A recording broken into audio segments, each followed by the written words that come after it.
Derrière chaque enfant difficile se cache un enfant qui a besoin d'être compris. Alfred Adler. Quand un enfant crie, s'oppose, provoque, refuse d'obéir, on pense souvent qu'il teste l'autorité. On se dit « il me cherche, il veut gagner, il veut prendre le pouvoir ». Alors on répond avec plus de contrôle, plus de règles, plus de fermeté. Mais parfois, ce qui se joue est tout autre, parce qu'un enfant ne sait pas toujours dire « je suis dépassé, je suis inquiet, je me sens seul, je ne comprends pas ce qui m'arrive ».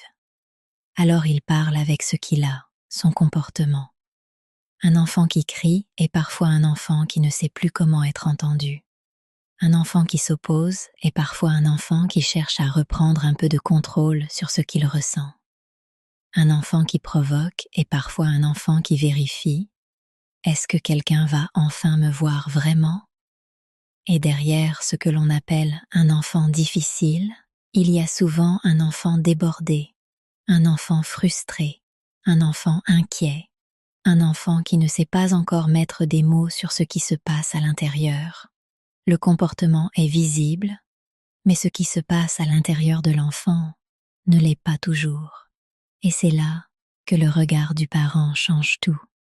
Parce que quand on cesse de voir un adversaire et qu'on commence à voir un enfant en difficulté, la relation peut commencer à se transformer. Comprendre ne veut pas dire tout accepter, mais comprendre permet enfin de répondre aux vrais besoins.